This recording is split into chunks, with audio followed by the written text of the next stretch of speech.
As a result of having a false sense of identity, we act in a way that is inappropriate to our natural environment.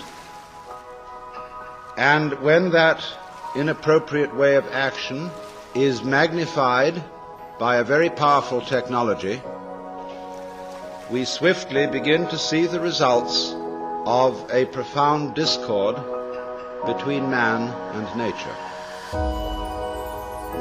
As is well known, we are now in the process of destroying our environment as a result of an attempt to conquer it and master it. Our environment is not something other than ourselves. In assuming that it is, we have made a great mistake and are now paying the price for it.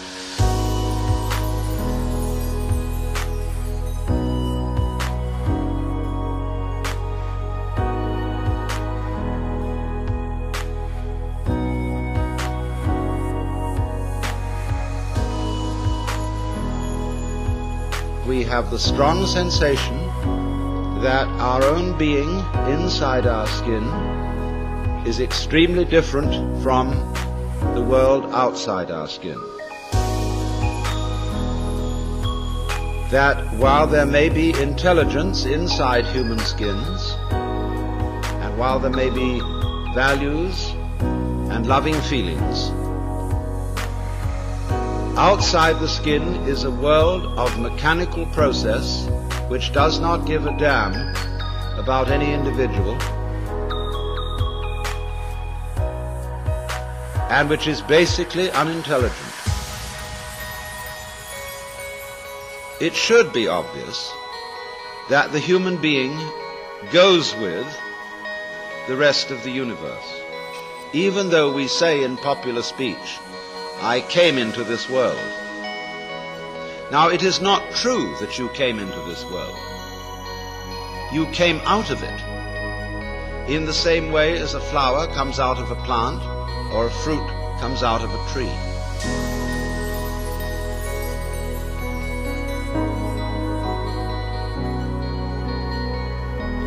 And as an apple tree apples, the solar system in which we live, and therefore the galaxy in which we live, and therefore the system of galaxies in which we live, that system peoples.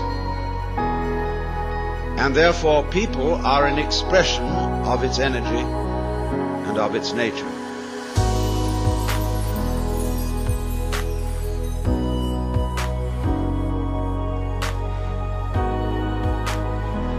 If people are intelligent, and I suppose we have to grant that if, then the energy which people express must also be intelligent, because one does not gather figs from thistles and grapes from thorns.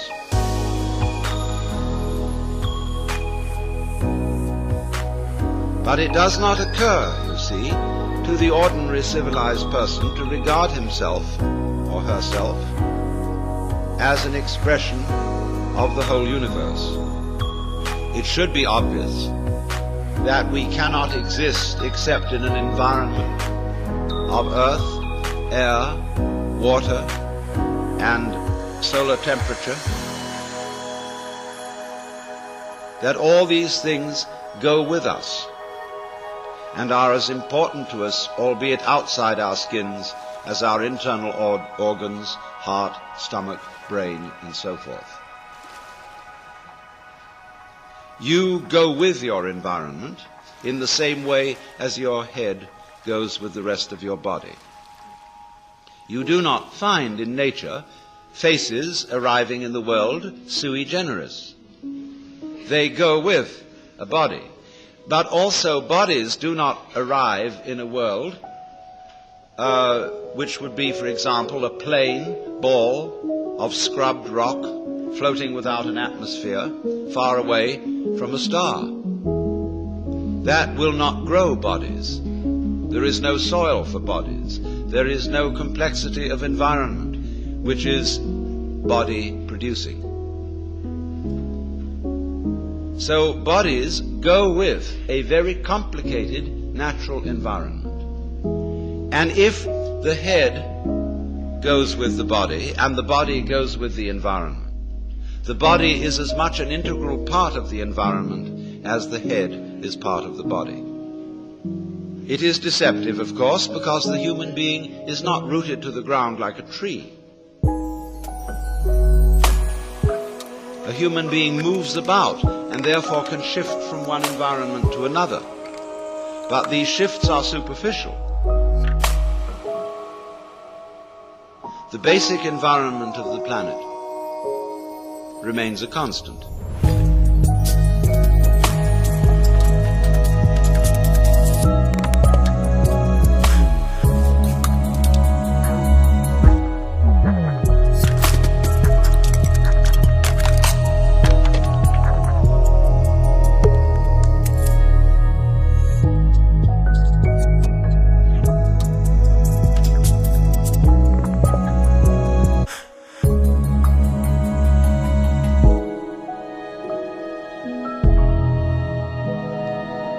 Now, we are not really aware of this. Upon taking thought and due consideration, it does occur to us, yes, indeed, we do need that environment. But in the ordinary way, we don't feel it. That is to say, we don't have a vivid sensation of belonging to our environment in the same way that we have a vivid sensation of being an ego inside a bag of skin, located mostly in the skull, about halfway between the ears and a little way behind the eyes.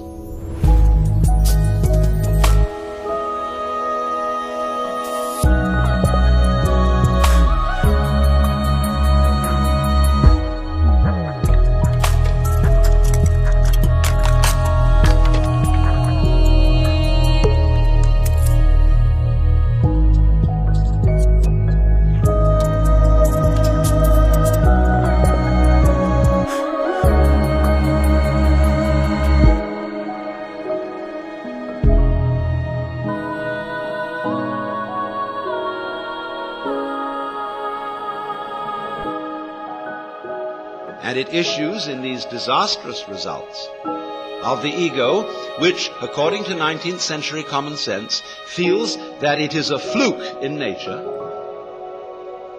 and that if it does not fight nature, it will not be able to maintain its status as intelligent fluke. So the geneticists are now saying, and many others are now saying, that man must take the course of his evolution into his own hands. He can no longer trust the wiggly, random, and unintelligible processes of nature to develop him any further, but he must interfere with his own intelligence and through genetic alterations breed the kind of people who will be viable for human society, and that sort of thing. Now this, I submit, is a ghastly error, because human intelligence has a very serious limitation. It is a scanning system of conscious attention which is linear. That is to say, it examines the world in lines, rather as you would pass the beam of a flashlight across a room or a spotlight. That's why our education takes so long. It takes so long because we have to scan miles of lines of print.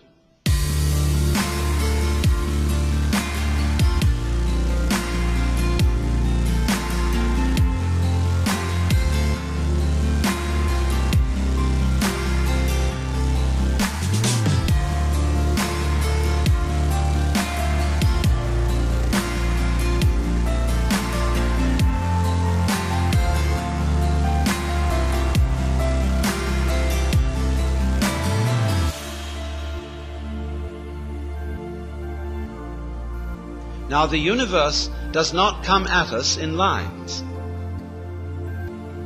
It comes at us in a multidimensional continuum in which everything is happening all together everywhere at once. and it comes at us much too quickly to be translated into lines of print or of other information, however fast they may be scanned. And that is our limitation. The computer will greatly speed up linear scanning, but it's still linear scanning. And so long as we are stuck with that form of wisdom, we cannot deal with more than a few variables at once.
But the practical problems of human life deal with variables in the hundreds of thousands.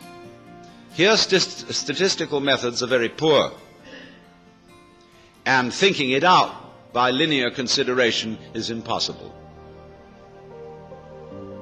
With that equipment, then, we are proposing to interfere with our genes. And with that equipment also, be it said, we are trying to solve our political, economic, and social problems. And naturally, everybody has the sense of total frustration. And the individual feels, what on earth can I do?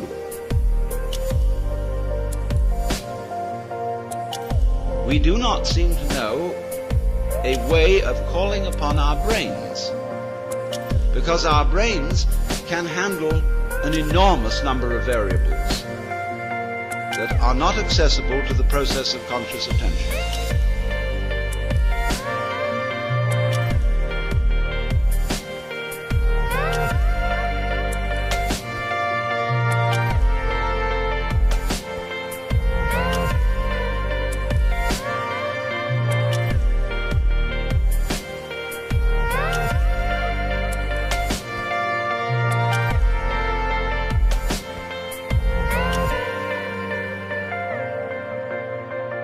Your brain is now handling your blood chemistry, the secretions from your glands, the behavior of millions of cells. It is doing all that without translating the processes it is handling into consciously reviewed words, symbols, or numbers.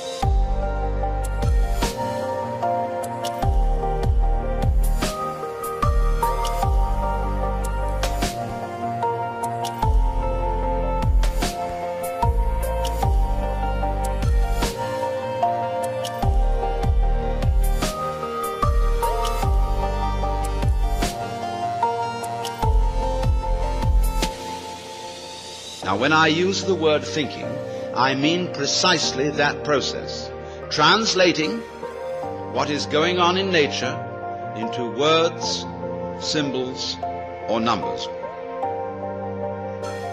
But you cannot quench anybody's thirst with the word water, just as you cannot eat a dollar bill and derive nutrition.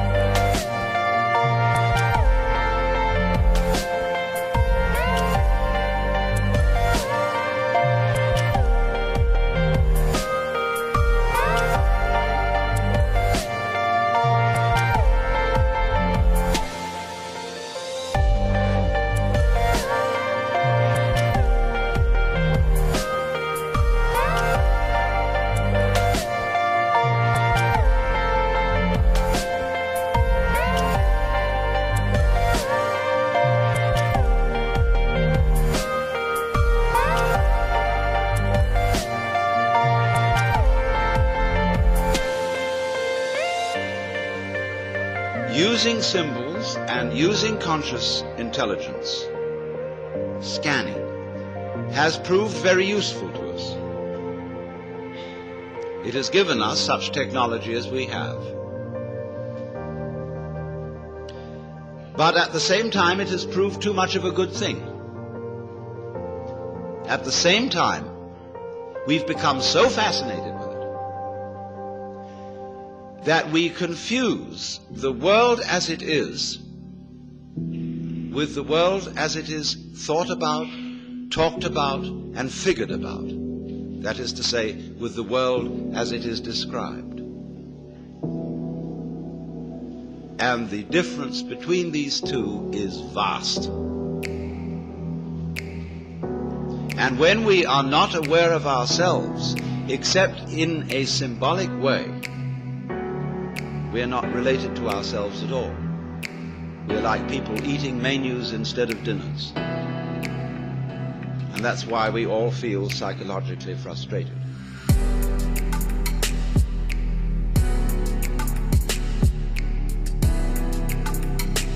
So then we get back to the question of what do we mean by I?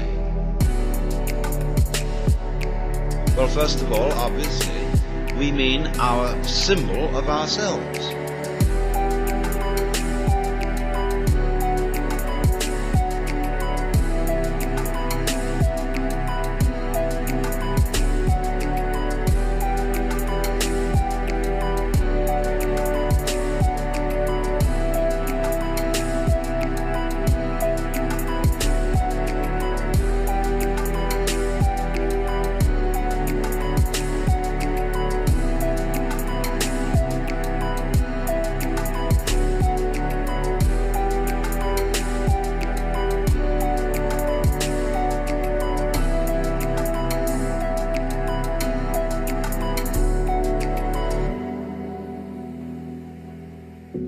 Now, ourselves, in this case, is the whole psychophysical organism, conscious and unconscious, plus its environment. That's your real self.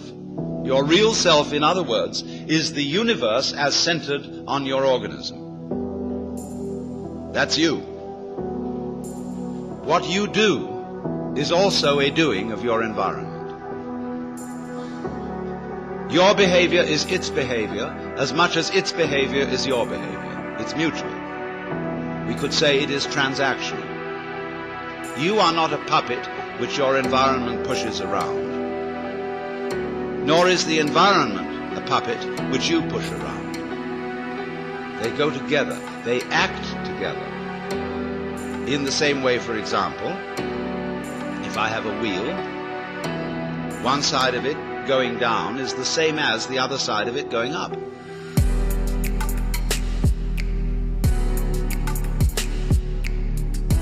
When you handle the steering wheel of a car, are you pulling it or are you pushing it? No, you're doing both, aren't you? When you pull it down this side, you're pushing it up that side. It's all one. So there's a push-pull between organism and environment.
We are only rarely aware of this, as when in curious alterations of consciousness, which we call mystical experience, cosmic consciousness, an individual gets the feeling that everything that is happening is his own doing, or the opposite of that feeling, that he isn't doing anything, but that all his doings, his decisions and so forth, are happenings of nature.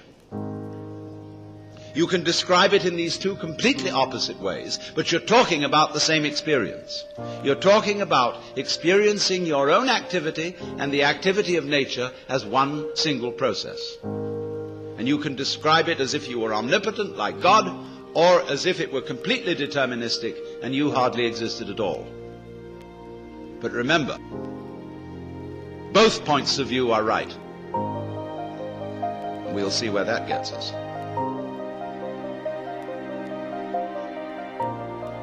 But we don't feel that, do we, ordinarily? What we feel instead is an identification of ourselves with our idea of ourselves. Or I would rather say, with our image of ourselves. And that's the person, or the ego. You play a role. You identify with that role. I play a role. It's called Alan Watts. And I know very well that that's a big act. I can play some other roles besides Alan Watts if necessary. But I find that this one is better for making a living.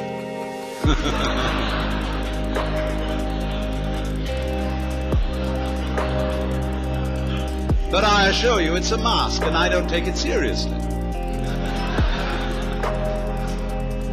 You know, the idea of my being a kind of messiah or guru or savior of the world just breaks me up. As I know me. So it's very difficult to be holy in the ordinary sense. So I know I'm not there. But most of us are taught to think that we are whom we are called.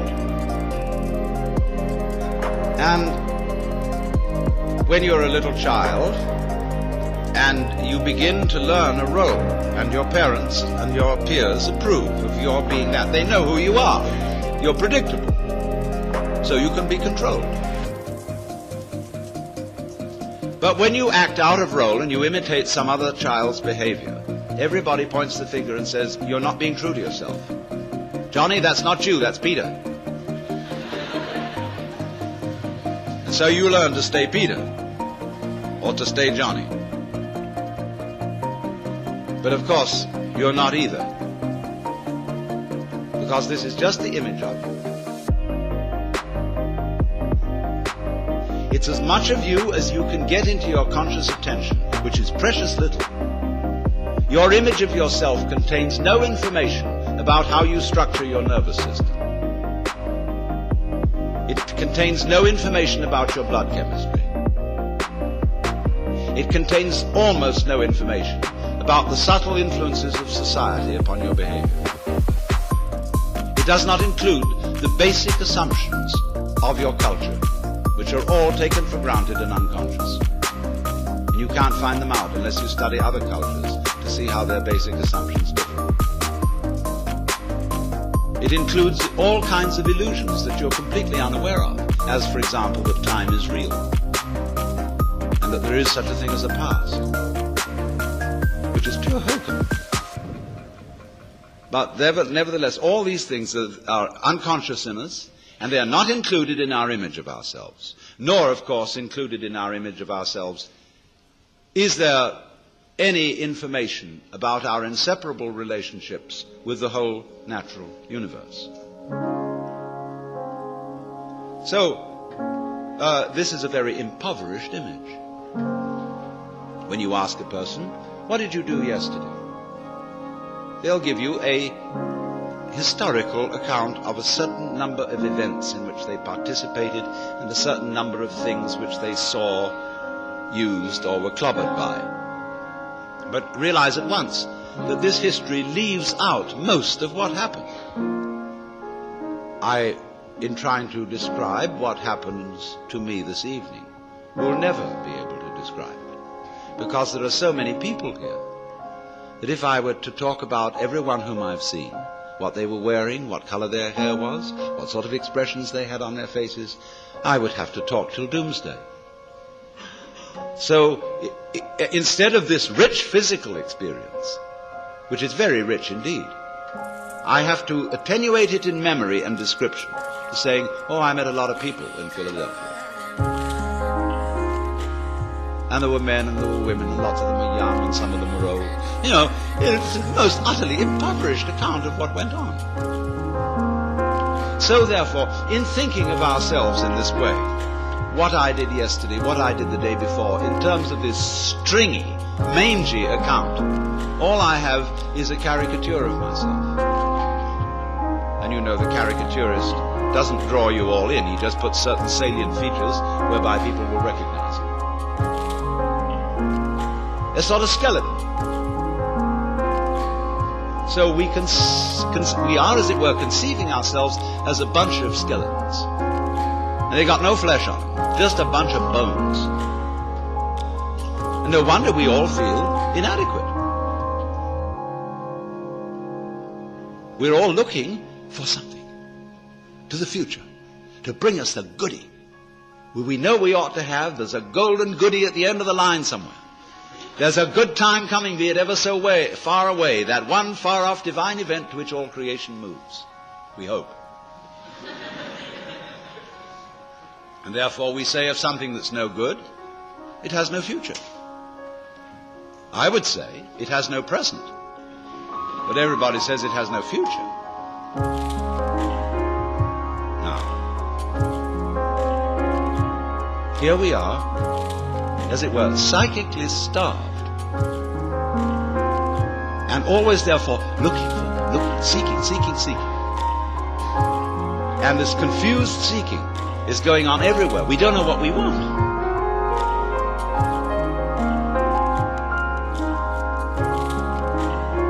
Nobody knows what they want.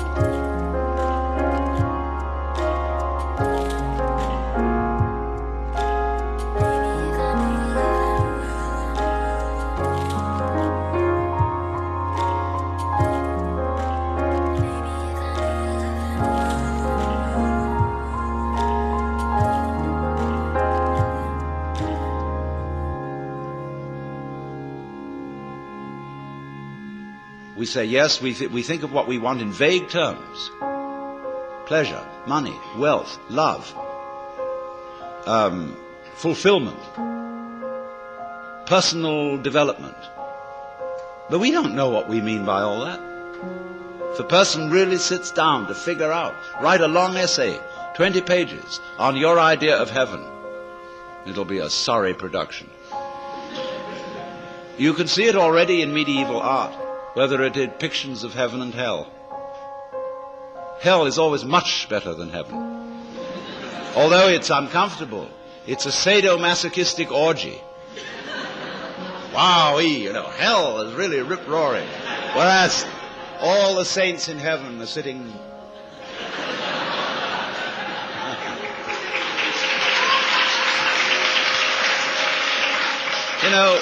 very, very smug and demure, like they were in church. And you see also the multitudes of the saved. Instead of this writhing, wormy thing, you can see all their heads, which the artist has drawn to abbreviate them, just the tops of their heads in masses. They look like cobblestone street. Flattened out. So, what has happened then is this. That our I is an illusion. It's an image. And it is no more ourself than an idol is the Godhead. But we say, it can't be so because I feel I really exist. It isn't just an idea in my head, it's a feeling. I feel me. Well, what is it that you feel when you feel I?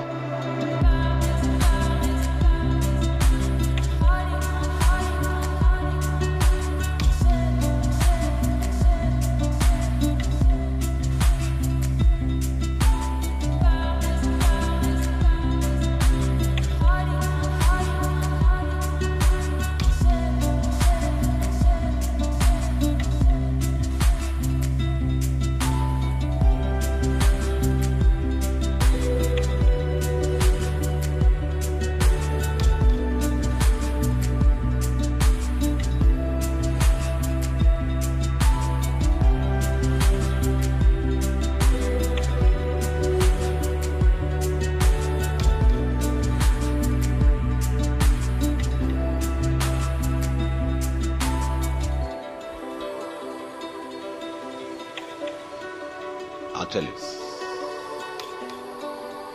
What do you do when somebody says, pay attention? What is the difference between looking at something and taking a hard look at it? Or between hearing something and listening intently? What's the difference? What's the difference between waiting while something goes on and enduring it? Why? The difference is this, that when you pay attention instead of just looking, you screw up your face, you frown and stare. That is a muscular activity around here.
When you will, you grit your teeth or clench your fists. When you endure or control yourself, you pull yourself together physically, and therefore you get uptight.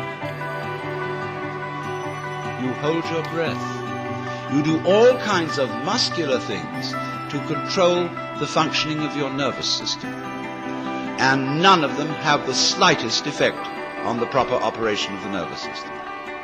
If you stare at things, you will rather fuzz the image than see them clearly.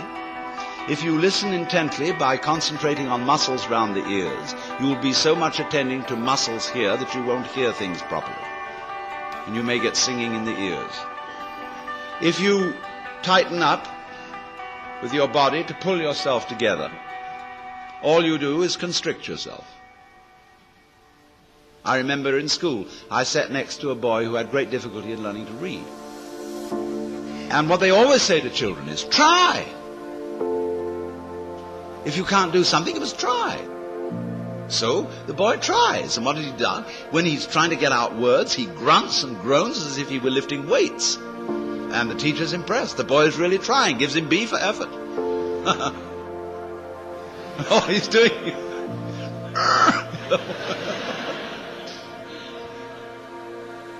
has nothing to do with it. Now, we all make this muscular strain with the thought that it's achieving psychological results, the sort of psychological results it's intended to achieve. Now, all this amounts to is it's like you're taking off in a jet plane. You've got a mile down the runway and the thing isn't up in the air yet. You get nervous. So you start pulling at your seatbelt. That's what it is.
Now, that is a chronic feeling. We have it in us all the time, and it corresponds to the word I. That's what you feel when you say I. You feel that chronic tension. Because when an organ is working properly, you don't feel it. If you see your eye, you've got cataract. If you hear your ears, you've got singing in your ears, getting in the way of hearing. When you are fully functioning, you are unaware of the organ. When you're thinking clearly, your brain isn't getting in your way. Actually, of course, you are seeing your eyes in the sense that everything you see out in front of you is a condition in the optic nerves at the back of the skull.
But you're not aware of the eye as the eye. I'm talking about the optical eye. So when we are aware of the ego eye, we are aware of this chronic tension inside ourselves. And that's not us. It's a futile tension. So when we get the illusion, the image of ourselves, married to a futile tension, you've got an illusion married to a futility. And then you wonder why I can't do anything. Why I feel in the face of all the problems of the world impotent. And why I somehow cannot manage to transform I. Now here we get to the real problem. Because we're always telling each other that we should be different. Now, I'm not going to tell you that tonight. Why not? Because I know you can't be. Nor can I.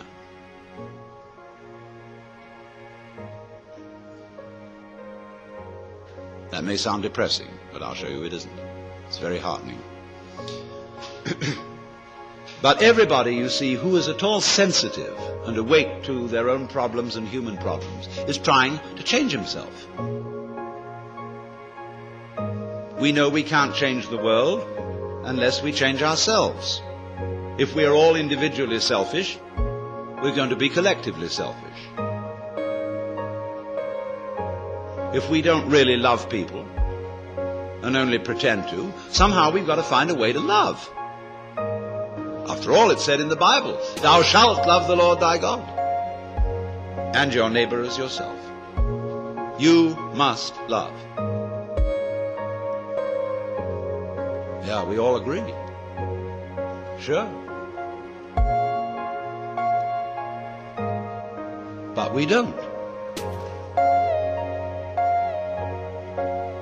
In fact, one psychologist very smartly asked a patient, with whom are you in love against?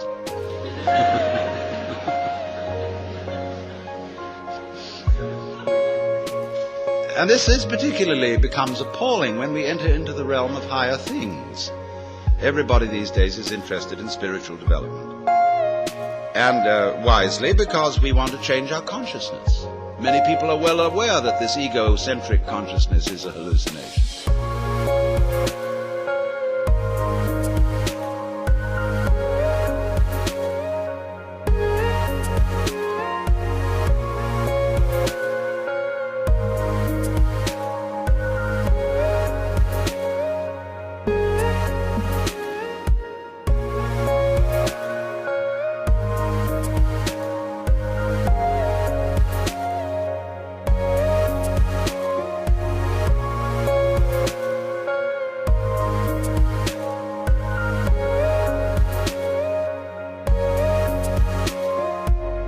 and that they presume it's the function of religion to change it.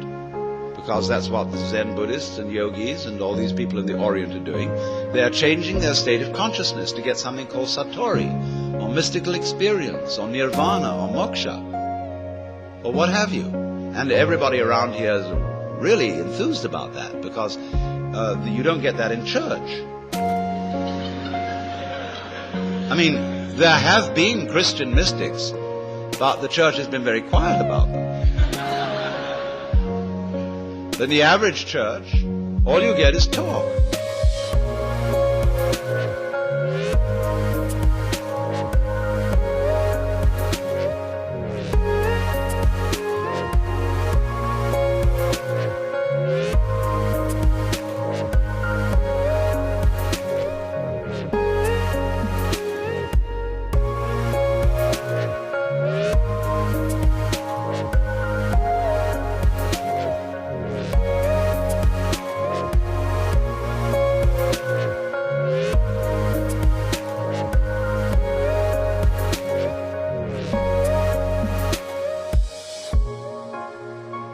There's no meditation, no spiritual discipline. They tell God what to do interminably, as if he didn't know. And then they tell the people what to do, as if they could or even wanted to.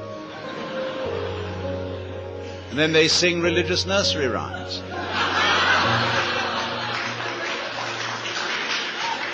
And then, to cap it all, the Roman Catholic Church, which did at least have an unintelligible service, which was...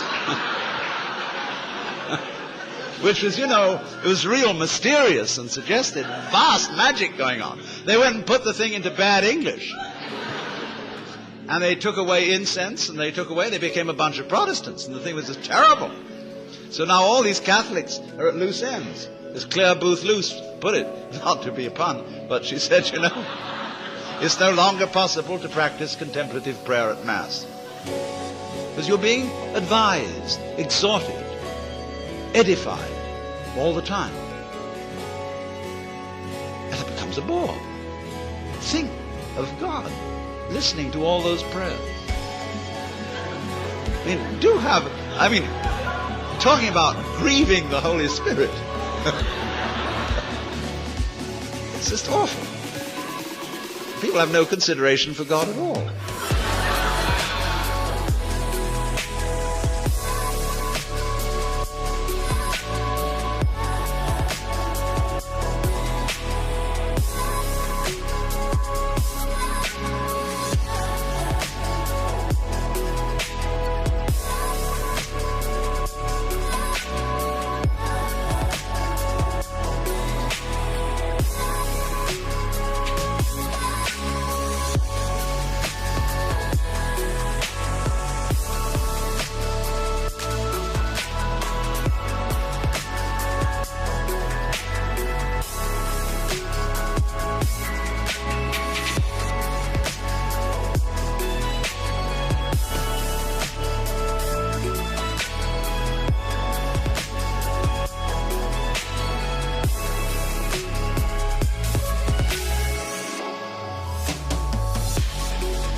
But in pursuing these spiritual disciplines, yoga and Zen and so forth, and also psychotherapy, there comes up a big difficulty.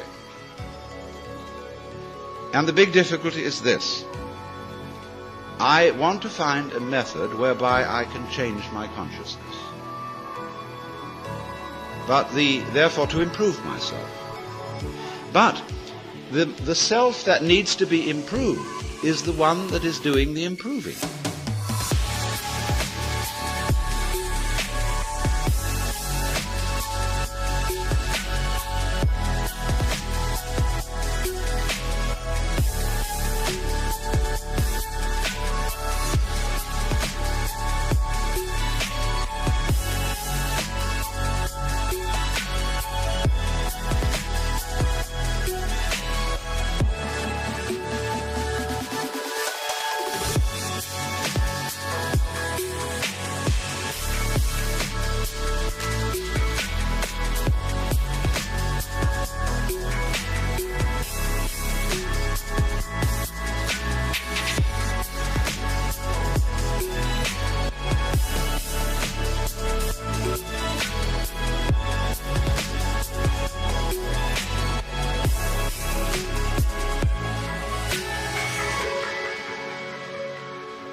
so I'm rather stuck. I find out the reason that I think I believe, say, in God, is that I sure hope that somehow God will rescue me. In other words, I want to hang on to my own existence. And I feel rather shaky about doing that for myself, but I just hope there's a God who will take care of it. Or, if I could be loving, I would have a better opinion of myself. I'd feel better about it. I could face myself, as people say, if I were more loving. So the unloving me, somehow, by some gimmickry, has to turn itself into a loving me, and this is just like trying to lift yourself off the ground with your own bootstraps. It can't be done. And that's why religion, in practice, mainly produces hypocrisy and guilt, because of the constant failure of these enterprises. Now, people go and study Zen, and they come back and say, wow, getting rid of your ego is a superhuman task. I assure you it's going to be very, very difficult to get rid of your ego. You're going to have to sit for a long time, and you're going to get the sorest legs. Hard work. And all you wretched kids who think you're getting rid of your ego on pot or something or other, and easy yoga, you don't know what you're in for when it really comes down to the nitty-gritty. You know, the biggest ego trip going is getting rid of your ego.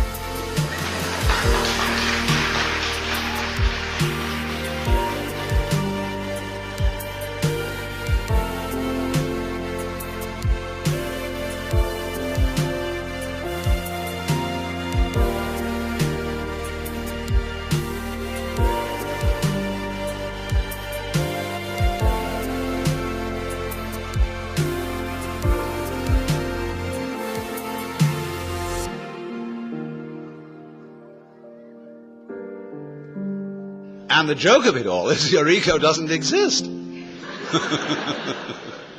There's nothing to get rid of. It's an illusion, as I tried to explain. But you still want to ask how to stop the illusion. Now, who's asking?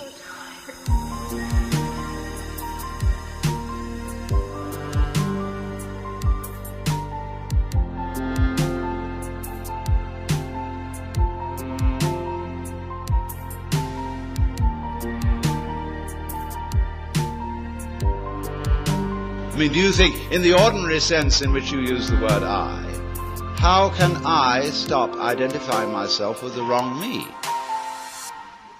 Well, the answer is simply you can't.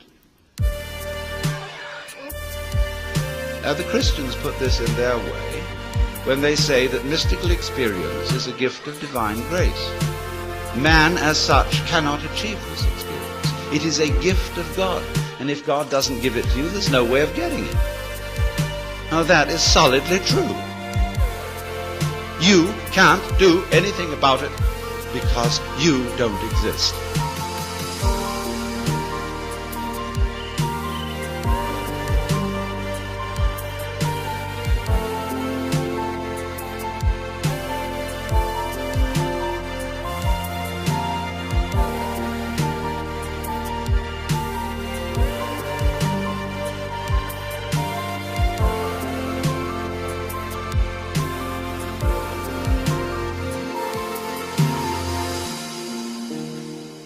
That's pretty depressing news. But the whole point is, it isn't depressing news. It is the joyous news. There's a Zen poem which puts it like this, talking about it. It means the mystical experience, Satori, the realization that you are the eternal energy of the universe, like Jesus did. It says like this: you cannot catch hold of it, nor can you get rid of it. In not being able to get it, you get it. When you speak, it's silent. When you are silent, it speaks. Now, in not being able to get it, you get it. Because this whole feeling, what Krishnamurti is trying to explain to people, for example, when he says, why do you ask for a method? There is no method. All methods are simply gimmicks for strengthening your ego. So how do we not do that? He says, you're still asking for a method. There is no method. If you really understand what your I is, you will see there is no method. This is so sad. But it's not. This is the gospel, the good news.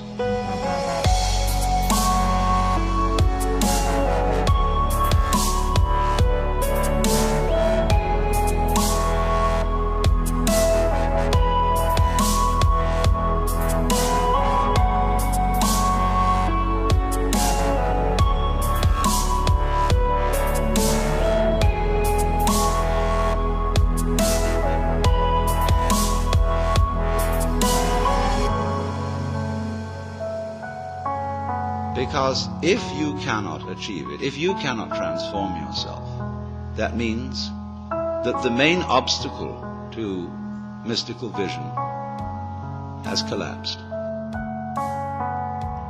That was you.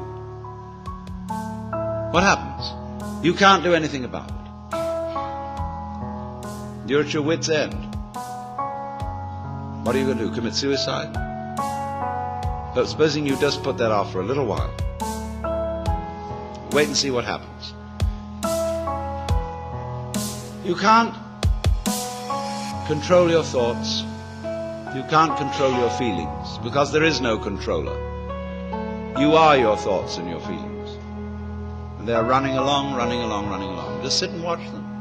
There they go. You're still breathing, aren't you?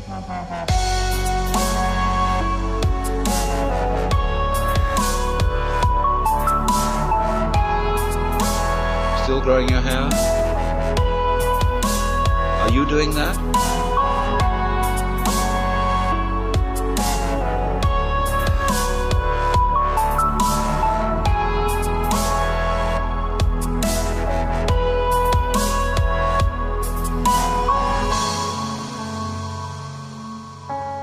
I mean, is breathing something that you do? Do you see, do you organize the operations of your eyes? Know exactly how to work those rods and cones in the retina? Do you do that? It's a happening. It happens. So you can feel all this happening. Your breathing is happening. Your thinking is happening. Your feeling is happening. Your hearing, your seeing. The clouds are happening across the sky. The sky is happening blue. The sun is happening shining. There it is, all this happening. And may I introduce you? This is yourself. This begins to be a vision of who you really are. And that's the way you function. You function by happening, that is to say, by spontaneous occurrence.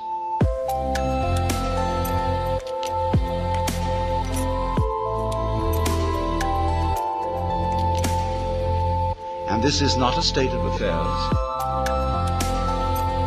that you should realize. I cannot possibly preach it to you.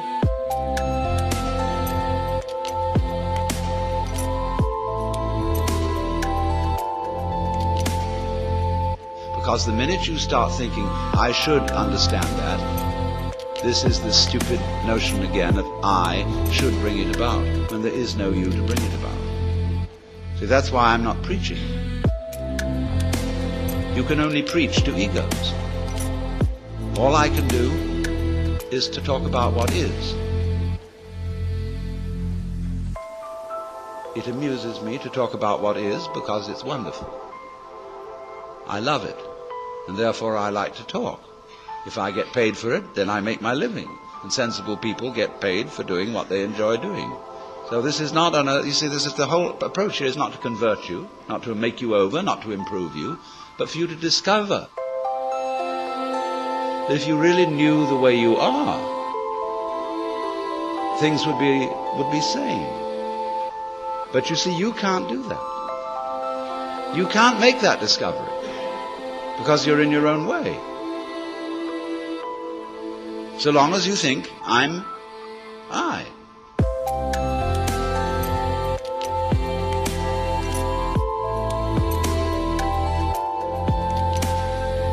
so long as that hallucination blocks it.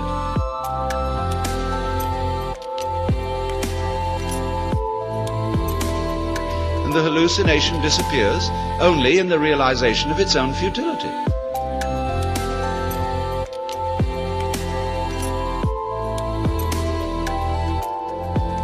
When at last you see you can't do it.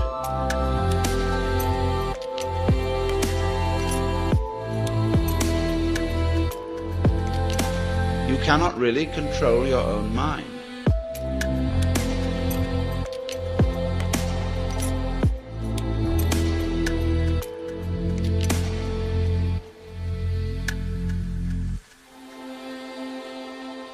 See, when we try to control the mind, a lot of yoga teachers try to get you to control your own mind, mainly to prove to you that you can't do it. There's nothing, a fool who persists in his folly will become wise. So what they do is they speed up the folly. And so you get concentrating. And you can have a certain amount of superficial and initial success by a process commonly called self-hypnosis. And you can think you're making progress. And a good teacher will let you go along that way for a while until he really throws you with one. Why are you concentrating?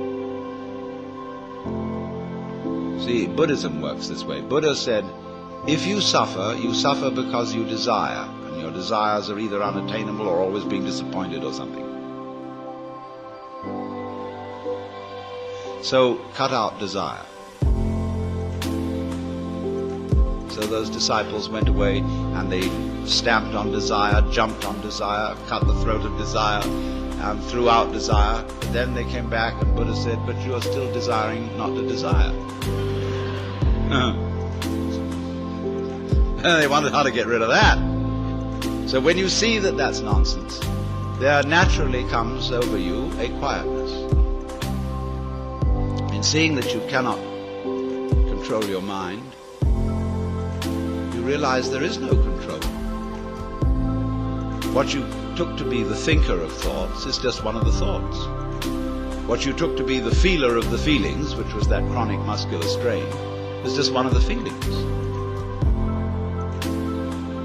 What you took to be the experiencer of experience is just part of the experience. So there isn't any thinker of thoughts, feeler of feelings. We get into that bind because we have a grammatical rule that verbs have to have subjects.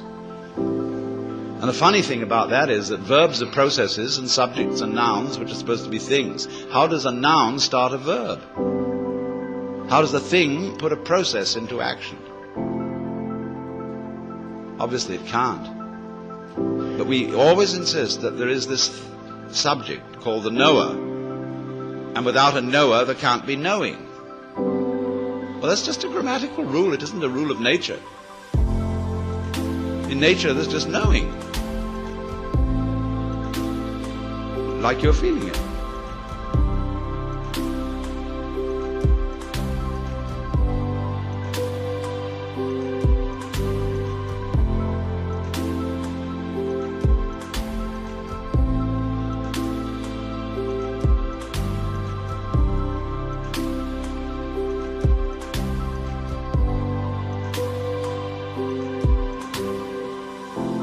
I have to say you are feeling it, as if you were somehow different from the feeling. When I say I am feeling, what I mean is there is feeling here. When I say you are feeling, I mean there is feeling there. I have to say even there is feeling. What a cumbersome language we have. Chinese is easier. You don't have to put all that in. You can say things twice as fast in Chinese as you can in any other language. Well, anyway, when you come to see that you can do nothing, that the play of thought, of feeling, etc., just goes on by itself as a happening, then you are in a state which we will call meditation. And slowly, without being pushed, your thoughts will come to silence. That is to say, all the verbal, symbolic chatter going on in the skull. Don't try and get rid of it, because that will again produce the illusion that there's a controller. Just, it goes on, it goes on, it goes on, and finally it gets tired of itself and bored and stops. And so then there's a silence. And this is a deeper level of meditation. And in that silence, you suddenly begin to see the world as it is. And you don't see any past, and you don't see any future. You can't find any material body, because material body is an idea. So is spiritual body. This is somebody's philosophical notions. See, reality isn't material. That's an idea. Reality isn't spiritual. That's an idea. Reality is.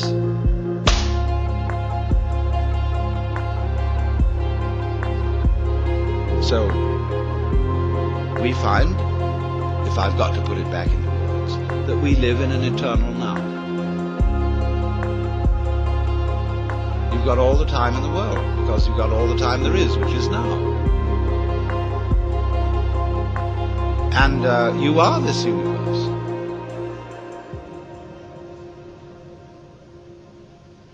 This is therefore to say that the transformation of human consciousness through meditation is frustrated so long as we think of it in terms of something that I myself can bring about by some kind of wangle, by some sort of gimmick. Because you see, that leads to endless games of spiritual one-upmanship and of guru competitions, of my guru is more effective than your guru, my yogas are faster than your yoga, I'm more aware of myself than you are. All that can just fall away. And then we get this strange feeling that we have never had, except occasionally by accident. Some people get a glimpse that we are no longer this poor little stranger and afraid in a world it never made, but that you are this universe, and you are creating it at every moment, because you see, it starts now. It didn't begin in the past. There was no past. See, if the universe began in the past, when that happened, it was now. See, but it's still now. So, cheer up. You can't blame anyone else for the kind of world you're in. And if you know, you see, that I, in the sense of the person, the front, the ego, it really doesn't exist, then it won't go to your head too badly if you wake up and discover that you're God.